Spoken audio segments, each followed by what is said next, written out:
Qué rollo, quiero mandar un saludo a mi amigo Goodfella de parte de tu amigo Jaime Munguía. Un abrazo, carnal. Ánimo. All right, man, let's talk about Terence Crawford. Now, he did an interview with Bill Bellamy. You know, people say he don't do interviews and all that and don't like to talk and shit. And they use that as an excuse why fighters don't sell and shit. But, you know, last time I checked, Canelo don't do too much fucking talking in America. And this shit sell pretty well. And the key to Canelo selling is that he fought on free TV, and his fights still come on free TV in Mexico. You know what I'm saying? That's free publicity when somebody in the States want to watch it. When Mexicans, you know, travel to the States and stuff. So people don't understand that. They tell you everything, oh, because Mexicans support Mexican. Niggas support niggas every day.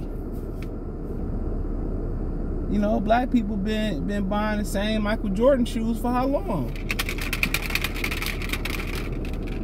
So, come on. That's just crazy talk. But he said that he didn't want to fight Shawn Porter. Now, if you circle back, Kenny Porter said the same thing. He said, well, Terence Crawford never wanted to fight my son, Shawn Porter. Remember he said that, what is it, the Blood, Sweat, and Tears, a little documentary they leading up? And Crawford confirmed that. Now, Crawford confirmed it, you know, for a reason. He said him and Shawn, you know, talked about it. He said he really didn't want to fight Shawn Porter. He said because he told Shawn Porter that they was using him. He said they using you as a barometer to see how Errol Spence do versus me. Okay? That's what he said. He said they use you as a barometer to see how, you know, kind of how I do against Errol Spence. Now, think about it. If he truly would have struggled, let's say that fight would have went the distance. It was stopped in the 10th.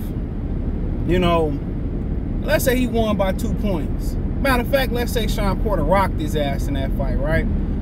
And gave him trouble and lost a fight, or, you know, lost a fight in a competitive split decision. Maybe dropped Terence Crawford or something like that. Then this Errol Spence fight would have been already signed, sealed, and delivered. When he knocked out Shawn Porter, you got to understand Errol Spence getting up running out the arena. People, you know, a lot of these dudes that try to pick the fights, and everybody entitled to their opinion. And at this point, I don't need to hear nobody else break this fight down. We didn't been speaking on this shit for years. They ignore some of the facts. See, that's why you can't really listen to the main media. I like Blood Boxing said years ago. Y'all go subscribe to my brother Blood Box. He said that make your own damn mind up. Go watch the film for yourself. Don't listen to these people, because everybody that speak on the media, mostly 99.9% of them got an agenda, or they got a relationship with one or both, not both fighters, or somebody in both fighters' camp. So it's never going to be to the public media a clear-cut pick from them. All these motherfuckers gonna say, oh, why he can win, why he... Nah, the motherfucker just be honest. But you, I mean, you be honest, you piss one guy off, one guy walk around mad at you, this, that, and the third. You see what, you know, Beauty Shop did with Wilder and Andre Ward, so you understand why. You understand why. Man, this shit's strong today. But yeah, you understand why.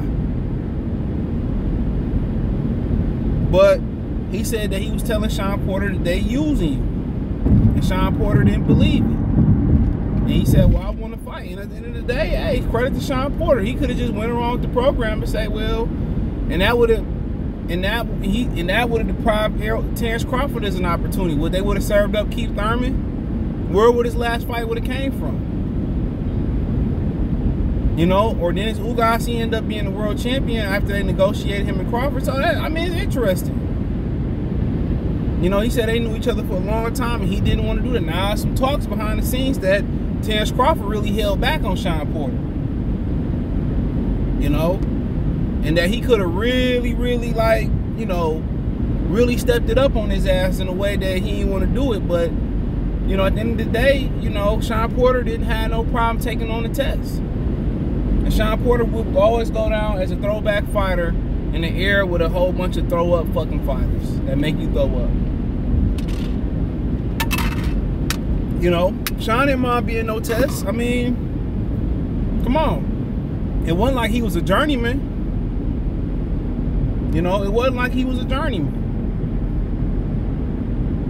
You know? So, he didn't have no ambitions to go up to 54 and get a title. 60, nothing. So, it made a lot of sense. If he won the fight, he would have put himself right in position for Errol Spence unification or Dennis Ugas rematch. Then it would have turned around to Errol Spence undisputed. You would have seen all three of them fights already, or in some capacity. It would have been Spence fighting Shawn Porter, then turn around fighting Ugas. All that shit would have been already signed, sealed, and delivered, and we'd be on undisputed right now with a name, date, venue, all that. All that. We would have been. So, I mean, it is what it is.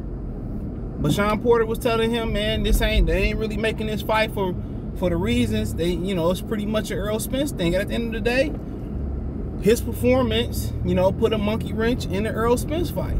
Him stopping Shawn Porter, which I didn't think he really was gonna do. I thought he was, and then I chickened out at the last minute, but I didn't think he was gonna do. He stopped him. And Errol Spence told you exactly what PBC thought right then, right now. Right then, right now, right here, right now. He ran up out that bitch. Ellie Sackback had to hit the race to catch him. Shout out to TK. Keep that nigga though, man. Time. He needed time to get his mind right. They be like, free little Pookie. Nigga then took his Hellcat, ran into a fucking school bus of 24 kids. Talking about free. Nah, Pookie need to sit down. It's some things that, you should get a slap in the wrist for, and a little bit reality, but some things, it is what it is. Time do you right. But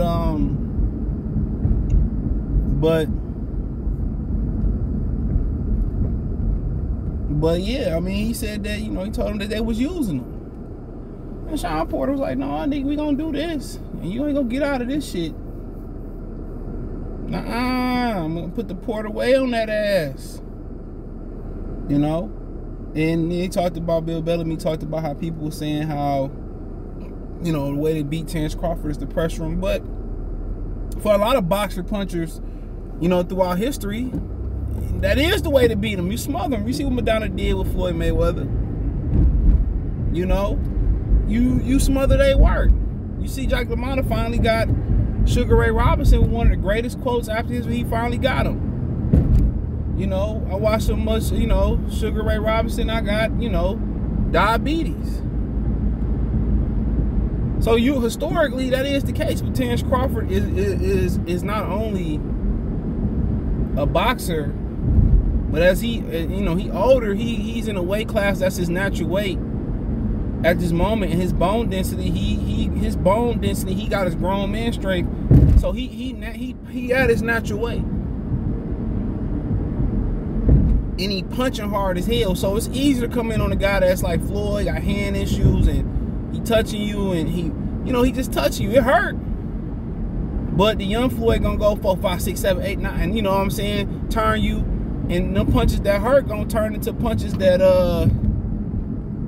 make you want to quit or get your ass up out of there. But Terence Crawford got the one punch knockout ability, bro. So that's a totally different game plan. And on top of that, he mean as hell. Sometimes he get out of position versus Shawn Porter. They knew he couldn't afford to get out of position with Shawn Porter and go tit for tat and get drugged into a slug match, because he got issues defending the overhand lefts and rights. When he punch, you got to loop that hole up top.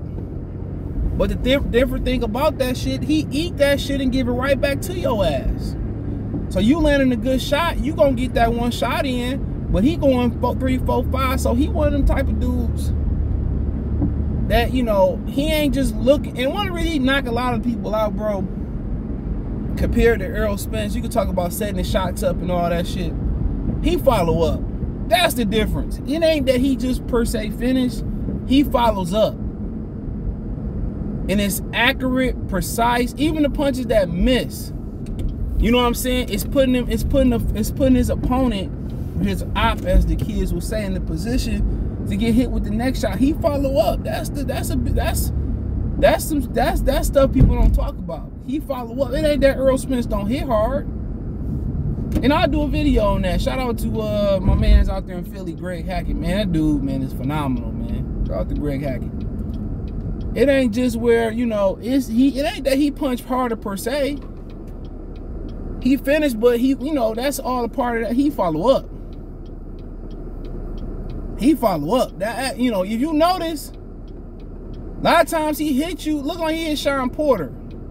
I mean, he hit Kell Brook instantly. It wasn't no, ooh, guys, I'ma wait and see. And he's all right, sus, I hit you, but I didn't mean to. No, he jumping right up on you. A lot of times you seen the Shawn Porter when he dropped him, made him take a knee. When he coming back with like a right hook or a left hook, he follow up. We can talk about the finishing and all that shit. He follow up with accuracy. He precise. So, like I said before,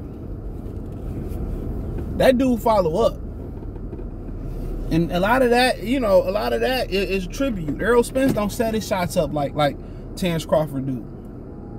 He don't vary his shots. But one thing about Errol Spence, he wear you down. But if Errol Spence learn how to, you know, throw them setup shots, you know, and had a better hook, he have a lot more knockouts. And you know, they kind of prequel in the video. I'm gonna do it too.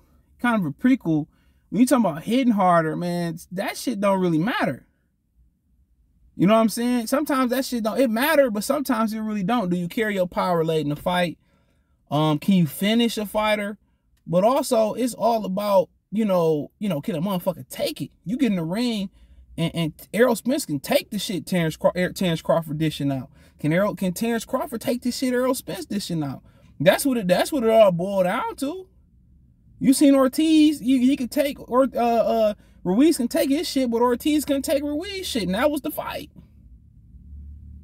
You know, if Terence could take Earl shit and put it on Earl, and they both can take it, then we talking about a fight of wheels and adjustments. So it's a lot to be said here. When you talking about hitting hard, man, who can take that shit? First of all, but some guys can't take it. But they still win because they be like, all right, man, I can't take it, but I'm going to make this adjustment. You know, when Floyd got hit with a good shot, you know, Floyd said, hold on, motherfucker. I'm going to make this adjustment, and you know, you ain't going to be able to do shit else. And a lot, 99, shit, 100 times out of 100, a lot of motherfuckers couldn't do nothing else. Like when Zab dropped him, the whole plan was just to keep pressuring Zab, walking Zab down, and he wore Zab down and was about to stop him until that whole melee shit happened. But nonetheless, man, thumbs up the video, share the video, subscribe to the channel. Next subscribe button is the bell icon button. Hit all notifications, increase your chance to get notifications. We go live or drop a video. Financially, you want to support the channel, Cash App, $, CJ Good 313, Venmo, CJ Good 313, PayPal link in the description. Hit the link tree. You can find me on Twitch, Twitter, Instagram, Spotify, Anchor, Cash App, Venmo, PayPal, Apple Podcasts, Google Podcasts, the whole nine. Hit the link tree. It's the first link in the description. Peace.